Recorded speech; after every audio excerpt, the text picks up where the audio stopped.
এই মুহূর্তে যে খবর দেখাবো তা হলো দেগঙ্গায় ধুন্ধুমার।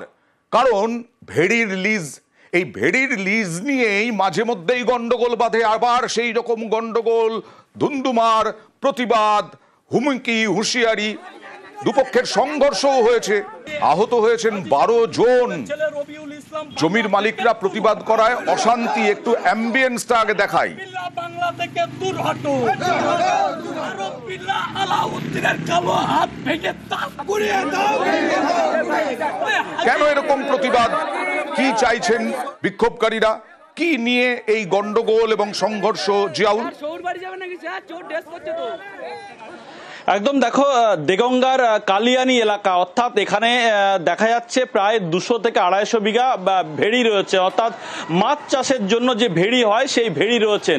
কিন্তু দেখা যাচ্ছে আজ থেকে 10 থেকে 12 বছর আগে সেই ভেড়ি বেশ কয়েকজন তারা মাছ চাষ করে তারা লিজ নিয়েছিল, কিন্তু সেই লিজের টাকা না দিয়ে এই 10 থেকে 12 বছর লিজের টাকা হচ্ছে 10,000 12,000 টাকা করে লিজ হচ্ছে, কিন্তু যারা চাষি তারা কিন্তু সেই টাকা পাচ্ছেন না, অর্থাৎ যারা জমির মালিক তারা সেই টাকা পাচ্ছেন না। অর্থাৎ যারা এই লিজ নিচ্ছেন তারা রাজনৈতিক প্রভাবশালী, ফলে যখনই তারা প্রতিবাদ করে তখনই হুমকি, প্রাণনাশের হুমকিরা মারধর একাধিকবার হয়েছে। আজকেও ঠিক একাধিকবার অভিযোগ উঠেছিল। আজকেও যখন এই নিয়ে যখন চাষিরা এই যারা ভেড়ি চাষ করে অর্থাৎ জলকার চাষ করেন তাদের যখন টাকা চাইতে যায় তখনই তারা পাল্টা হামলা করে কৃষকদের উপরে। এবং এ নিয়ে কৃষকদের যেটা বক্তব্য, একাধিকবার প্রশাসনিক লেভেল, কখনো থানা, কখনো বিডিও অফিস, কখনো বিধায়ক, তারা একাধিকবার বসেছে কিন্তু কোনো সমাধান সূত্র বার হয়নি। যখনই বসে তখনই হুমকি। 4 জনকে গ্রেফতার করা হলো, তারা কারা?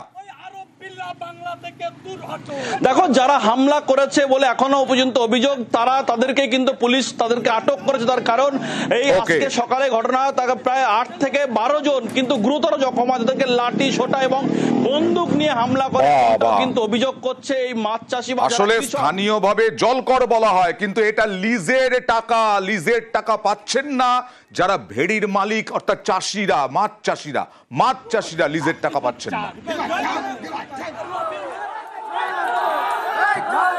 13-14 জন মতো হয়েছে, তার মধ্যে বাচ্চা কাচ্চাও পর্যন্ত রেহাই পায়নি। পুলিশ গিয়েছিল, পুলিশ কাউকে আটক করেছে? আটক করেছে।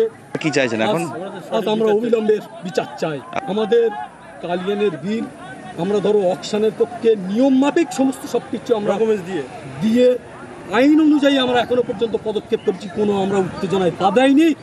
আজকে আইন মানার কারণে ওদের ভেড়ি বাধ্য হয়ে ছাড়তেছে, যার কারণে আজকে আমার নিরীহ বাবা, বাচ্চা কাচ্চা এবং পাড়ার বিভিন্ন কাকুদের প্রতি অত্যাচার করেছে।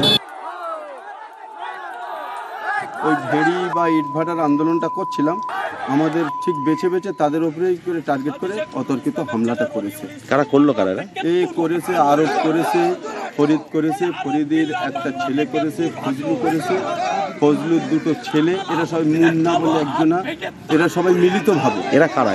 এরা এই এলাকার দুষ্কৃতী একরকমই বলা যায়। ওখানে প্রথমত দেখলাম যে বাঁশ নিয়ে এগিয়ে আসছে, তা আমরা আর প্রতিহত কীভাবে করবো, একটা অনুষ্ঠান চলছে, আমরা তার এখানে ঝক্কি ঝামেলা জানি না। তারপরে 2জনের হাতে দেখলাম আগ্নেয়াস্ত্র আছে, তারপরে রড ছিল।